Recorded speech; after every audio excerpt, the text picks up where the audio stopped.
பிதாவாகிய தேவனானவருக்கு துதியும் கனமும் மகிமையும் உண்டாவதாக. கர்த்தராகிய இயேசு கிறிஸ்துனுடைய நாமத்தினாலே கூடி வந்திருக்கிற உங்கள் ஒவ்வொருவரையும் இந்த அருமையான கர்த்தருடைய நாளிலே வாழ்த்தி வரவேற்கிறேன். கர்த்தருடைய பந்தியின் தருணம் இது. கர்த்தராகிய இயேசு கிறிஸ்துவை நினைவு கூறும்படியாக கடந்து வந்திருக்கிறோம். இந்த வேளையிலே கர்த்தருடைய பந்திக்கு ஆதாரமாக கலாத்தியர் 5ஆம் அதிகாரம் 24வது வசனம். கலாத்தியர் 5ஆம் அதிகாரம் 24வது வசனம். புதிய ஏற்பாட்டிலே பக்கம் 262 262. கலாத்தியர் 5ஆம் அதிகாரம் 24வது வசனம். கிறிஸ்துனுடையவர்கள் தங்கள் மாமிசத்தையும் அதனுடைய ஆசை இச்சைகளையும் சிலுவிலே அறைந்திருக்கிறார்கள். கலாத்தியரில் உள்ள கிறிஸ்தவர்களுக்கு மாத்திரமல்லாமல் இங்கே கூடியிருக்கிற ஒவ்வொருவருக்கும் அப்போஸ்தலனாகிய பவுல் குறிப்பிட்டிருக்கிற வார்த்தையினை நான் உங்களுக்கு பதிவு செய்கிறேன். இந்த கலாத்தியர் 5ஆம் அதிகாரம் ஆவியா மாமிசமா, ஆவி மாமிசத்திற்கு விரோதமாக இச்சிக்கிறது, மாமிசம் ஆவிக்கு விரோதமாக இச்சிக்கிறது, ஆவிக்கேற்றபடி நடந்து கொள்ளுங்கள், மாமிச இச்சைகளை நீங்கள் நிறைவேற்றக்கூடாது என்று பரிசுத்த வேதாகமத்தில் எழுதப்பட்டிருக்கிறது. இப்படி சொல்லிக்கொண்டு வரும் பொழுது 22வது வசனத்திலிருந்து ஆவின் கனியையும் 19வது வசனத்திலிருந்து மாமிசத்துடைய காரியங்களையும் இங்கே எழுதப்பட்டிருக்கிறதை நாம் பார்க்க முடியும்.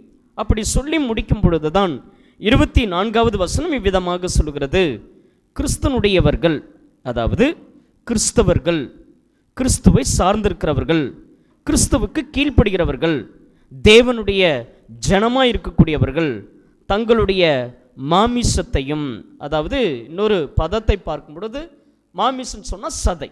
அப்போ கிறிஸ்தவர்கள் தங்களுடைய சதையை கொண்டு, அப்போது கண்ணோ மூக்கோ கை காலோ, அப்போ உச்சந்தலிலிருந்து உள்ளங்கால் இருக்கக்கூடிய ஒவ்வொரு அந்த மாமிசத்தையும், அதில் இருக்கக்கூடிய ஆசைகளையும், அதில் இருக்கக்கூடிய இச்சைகளையும், இப்போ ஆசையோடு கூட என்ன வருகிறது என்றால் அந்த மாமிசத்திலே இச்சை ஒட்டி கொள்ளுகிறது. அப்போ அந்த இச்சை, பாவ இச்சை மரணத்தை பிரிப்பிக்கக்கூடியதாக இருக்கிறது. அப்போது அதனுடைய ஆசை இச்சைகளையும் அவர்கள் என்ன செய்தார்கள் என்றால் சிலுவையிலே அறைந்து விட்டார்கள். கிறிஸ்தவர்கள் என்ன செய்ய வேண்டும் என்றால் சிலுவையிலே அறைய வேண்டும். எப்போ நம்ம சிலுவையிலே அறைந்தோம் என்றால், எப்போ கிறிஸ்துவுக்குள்ளாக பாவம் மன்னிப்புக்கென்று திருமுழுக்கை பெற்றோமோ அப்பொழுது வேதாகமும் நமக்கு குறிப்பிடுகிறது. 2 கொரிந்தியர் 5:17 சொல்லும் பொழுது, ஒருவன் கிறிஸ்துவுக்குள் இருந்தால் புது சிருஷ்டியாயிருக்கிறான், பழையவைகள்லாம் ஒழிந்து போயின, எல்லாம் புதிதாயின. தொழுகைக்கு முன்பதாக ஒரு அம்மா கிட்ட பேசும்போது கூட அதுதான் சொல்லிட்டு இருந்தேன். கிறிஸ்துவுக்குள்ளே இருந்தால் நமக்கு என்னெல்லாம் பிளெஸ்ஸிங் இருக்கிறது, கிறிஸ்துவுக்குள்ளே வரும் பொழுது, அவர் சொன்னபடி வாழ்க்கை வாழும் பொழுது அது எவ்வளோ ஒரு பெரிய ஆசீர்வாதம். கிறிஸ்துவுக்குள் வெளியே இருக்கும் பொழுது பாவம் மன்னிக்கப்படலை, நம்ம சொந்தத்தில் இருப்பாங்க, நம்ம குடும்பத்தில் இருப்பாங்க, கிறிஸ்துவுக்குள்ளே வந்துடணும். கிறிஸ்துவுக்குள்ளே இல்லைன்னு சொன்னால் நம்ம இயேசு கிறிஸ்துவை போல நாம் வேதாகமத்தை நாம் பார்க்க வேண்டும். கிறிஸ்துவுக்குள் இருந்தால் புது சிருஷ்டியே காரியம், பழையவைகளெல்லாம் ஒழிந்து போயின என்று பரிசுத்த வேதாகம் சொல்லுகிறது. ரோமர் 6:6 என்ன சொல்கிறார் என்றால், ரோமர் 6ஆம் அதிகாரம் 6வது வாக்கியத்தில் வேதாகமம் இவ்விதமாய் குறிப்பிடுகிறது. என்ன குறிப்பிடுகிறது என்றால், நாம் இனி எதுக்கு வேலை செய்யக்கூடாது என்றால், இனி பாவத்துக்கு வேலை செய்யக்கூடாது.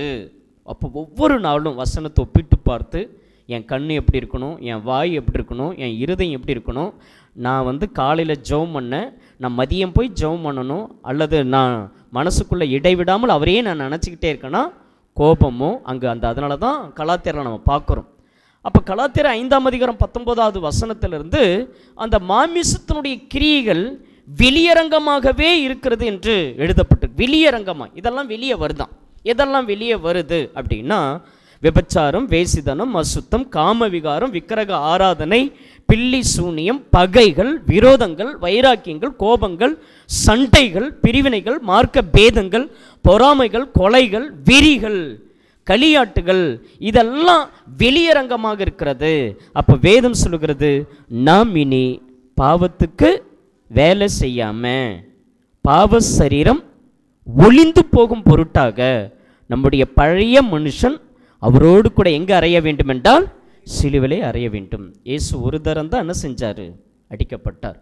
நம்ம செய்கிற அந்த பாவத்தால் ஒவ்வொரு வேலையும் என்ன செய்யக்கூடாது? அவரை போய் சிலுவையில் அறையக்கூடாது. ஓங்கி நறுக்குன்னு கோபப்பட்டுட்டனா, சண்டை போட்டுட்டனா, பொறாமை வச்சுருக்கிறோன்னா, கலகம் பண்ணுறோன்னா, வெறினா என்னது? மதுபானம். களியாட்டுனா என்னது? சினிமா, டிவி, இப்படிப்பட்ட இன்டர்நெட் காரியங்களாம் முழுகி போயிருப்பாங்க பார்த்தீங்களா? இதெல்லாம் பேர் களியாட்டு. ட்ராமா, நாடகம் இதெல்லாம் இருக்குங்களா? இதுக்கெல்லாம் என்னது? களியாட்டு. இதெல்லாமே வெளியரங்கமாக இருக்கிறது. விபச்சாரம், வேசிதனம், மார்க்க பேதம், கொலைகள், இதெல்லாம் நம்ம படிக்கிறோம் இல்லையா? அப்போ இதெல்லாம் வெளியரங்கமாக இருக்குது. இது வேதம் என்ன சொல்கிறது? கிறிஸ்தவர்கள் அதில் வரக்கூடிய அந்த ஆசை இச்சையெல்லாம் சிலுவிலை அறைந்து விட்டார்கள். எங்கே அரைஞ்சிட்டாங்க? சிலுவிலை. இனிமே நான் தேவனுடைய பிள்ளை. அப்போது கலாத்தியருக்கு எழுதும்போதும் அவ்விதமாக சொல்கிறார், ரோமர்லேயும் அங்கேயும் அவர் அப்படிதான் குறிப்பிடுகிறார் அப்போஸ்தலனாகிய பவுல். நாம் இனி யாருக்கு வேலை செய்யக்கூடாதுன்னா பாவத்துக்கு ஊழியம் செய்யக்கூடாது.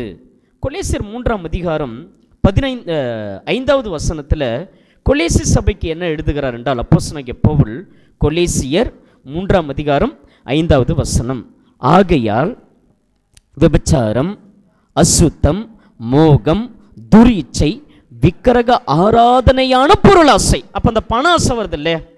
அது என்னது? விக்கிரக ஆராதனை. இந்த பண ஆசை எல்லாம் தீமைக்கு என்னாக இருக்கிறது? வேறாக இருக்கிறது என்று நாம் பார்க்கிறோம். பொருளாசையாகிய நீ என்ன சம்பாதித்தாலும் சிலது பொத்தலான பையில் போயிட்டே இருக்கும், சில செலவு வைக்கும். கடவுளுக்காய் முழு மனதோடு முழு காரியத்தோடு செய்யும் பொழுது நம்முடைய வாழ்க்கையை தேவன் அபிபிரதமாய் ஆசீர்வதிக்கிறார். அங்கு வேதாகமத்தில் வாசிக்கும்போது, பொருளாசையாகி இவைகளை பூமியிலே உண்டு பண்ணுகிற உங்கள் அவியங்களை என்ன செய்யுங்கள் என்றால் அழித்து போடுங்கள். அழித்து போடுங்கள், உங்கள் சரீரங்களை அழித்து போடுங்கள். அப்போ அந்த வார்த்தையை கவனிச்சிங்களா? கிறிஸ்தவர்கள் அதன் ஆசையும் அதனுடைய இச்சைகளையும் சிலுவையிலே அரைஞ்சிட்டாங்க. 2வது வேதாகமத்தில் படித்தோம், இனி பாவத்துக்கு நீங்கள் வேலை செய்யாதீங்க அப்படின்றார். 3ஆவதாக கொலேசியரில் படிக்கிறோம், நீங்கள் என்ன செய்யுங்கள் என்றால் உங்கள் அவியங்களெல்லாம் அழித்து போடுங்க. அழிச்சிங்களா? என்ன பண்ணுறது? அப்படி ஒத்து தானே வாழணும், குடும்பம் இருக்கு இல்லையா, வாழ்க்கை இருக்கு இல்லையா, அதனால் கொஞ்சம் அந்த பக்கம் போயிட்டு வரேன், எங்களுக்கு என்ன கோபம் வராதா, எங்களுக்கு என்ன எரிச்சல் வராதா, எங்களுக்கு என்ன அது வராதா? இல்லை, நான் இயேசு கிறிஸ்துவோடு கூட சிலுவிலே அறைந்து விட வேண்டும். எபேசியர் 4:22 24 வரை அங்கு எபேசு சபைக்கு என்ன எழுதுகிறார் என்றால், எபேசியர் 4ஆம் அதிகாரம் 22 24 வரை நாம் பார்க்கும் பொழுது 267வது பக்கம். எல்லாருமே வேதாகமத்தை பாருங்கள். மெய்யான அந்தபடி முந்தின நடக்கைக்குரிய மோசம் போக்கும் இச்சைகளினாலே கெட்டு போகிற பழைய மனுஷனை நீங்கள் என்ன செய்ய வேண்டும் என்றால் களைந்து போடுங்க.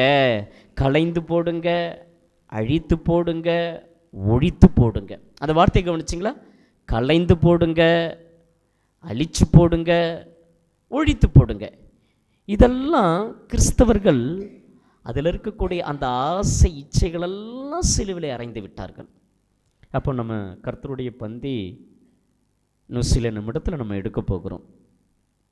கடந்த வாரம் நீங்கள் பந்தியை எடுத்திருப்பீங்க. இந்த வாரம் நம்ம பந்தி எடுக்க போகிறோம், எடுக்க இருக்கிறோம். என்னன்னு நம்ம நினைவு கூறுகிறோம். அங்கேயும் உலக ரீதியாகவும் உலக ஸ்நேகமாகவும் இருந்துட்டு இங்கேயும் ஒரு ஆவிக்குரிய ஸ்நேகத்தை காட்டுறோமா?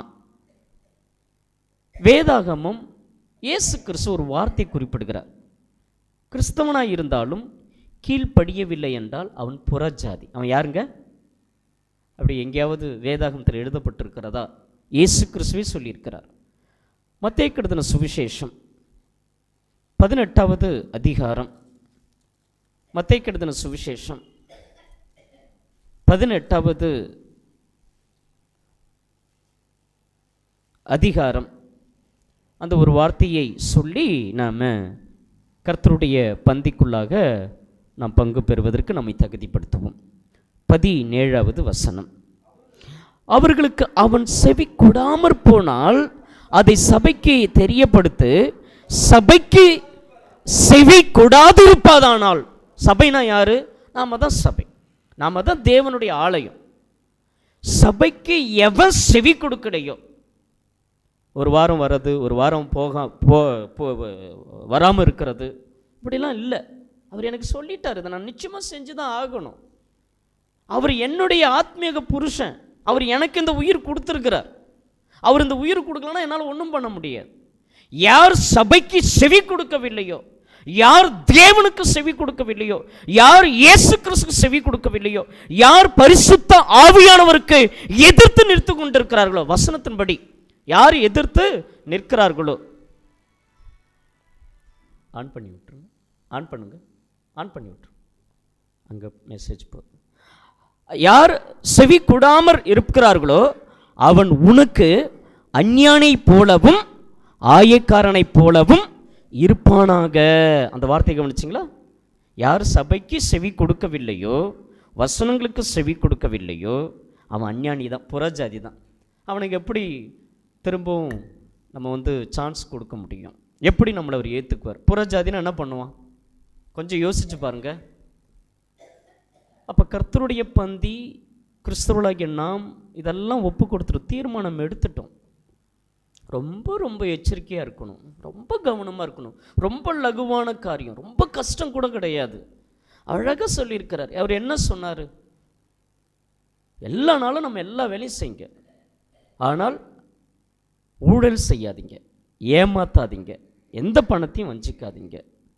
அவர் கொடுத்ததை சரியாக சம்பாதித்து கர்த்தருக்காக கொடுங்க. அப்படியாக உங்களுடைய வாழ்வு நலம் பெறும். பைபிளில் எப்படி ஒரு குடும்பத்தை சொல்லியிருக்கிறார், அப்படி அந்த குடும்பத்தை வாழுங்க, சமுதாயத்தில் வாழுங்க, ஊழியத்தில் வாழுங்க, ஆவிக்குரிய வாழ்க்கையில் நீங்கள் நடந்து கொள்ளுங்கள். நீங்களும் நானும் நம்ம அப்படி நடந்து கொள்ளாத பொழுது இயேசு கிறிஸ்து நமக்கு ஒரு வார்த்தையை சொன்னார். சபைக்கு செவி கொடாதிருப்பானால் அவன் உனக்கு அஞ்ஞானியைப் போலவும் ஆயக்காரனைப் போலவும் இருப்பானாக. புறஜாதி அப்படின்றார். அப்போ அந்த கவர்மெண்ட், ஆயக்காரனா வரி வசூல் செய்யக்கூடிய கவர்மெண்ட், அந்த கவர்மெண்ட்டில் உள்ளவங்களாம் பார்த்தீங்கன்னா அவங்க அந்த அந்த அரசாங்கத்துக்குள்ளேயே பார்ப்பாங்க. ஆனால் கிறிஸ்தவர்களாகிய நாம் அதெல்லாம் பார்க்கறதல்ல. கிறிஸ்தவர்களாகிய நாம் எதை பார்க்கிறோம்? நாம் தேவனுடைய வார்த்தைகளை பார்க்க வேண்டும், தேவனை நாம் கவனிக்க வேண்டும். அவர் சொல்லுகிற பிரகாரமாக நாம் கர்த்தருடைய பந்தியிலே நாம் பங்கு பெற வேண்டும். அது நம்முடைய வாழ்க்கையில் ஆசீர்வாதமாக இருக்கிறது. கலாத்தியர் 5:24 சொன்ன வண்ணமாக கிறிஸ்தவர்கள் அதனுடைய ஆசையும் அதில் இருக்கக்கூடிய இச்சைகளையும் அவர்கள் என்ன செய்து விட்டார்கள் என்றால் சிலுவையிலே அறைந்து விட்டார்கள். எனக்கு அன்பான தேவனுடைய பிள்ளைகளே, சகோதர சகோதரிகளே, ஒழித்து விடுங்கள். ரோமரில் வாசிக்கிற பிரகாரமாக, கொலேசியரில் சொன்ன பிரகாரமாக அழித்து விடுங்கள். அதே எபேசில் சொன்ன பிரகாரமாக அதை புறம்பாக்கி போட்டுவிடுங்கள். புதிய மனுஷனை தரித்து கொள்ளுங்கள், பழைய மனுஷனை களைந்து போடுங்கள் என்று பரிசுத்த வேதாகம் சொல்கிறது. அப்படி நம்ம களைந்து போடலை, அதை நீக்கிவிடலை, அதை ஒழித்து விட இல்லை என்றால் புறஜாதிகளை காட்டிலும் ரொம்ப மோசம் உள்ளவர்களாக இருப்போம். நாம் புறஜாதிகள் அல்ல, நாம் தேவனுடைய ஜனம், தேவனுடைய பிள்ளை. பெரிய பாக்கியத்தினை கொடுத்திருக்கிறார். தலைகள்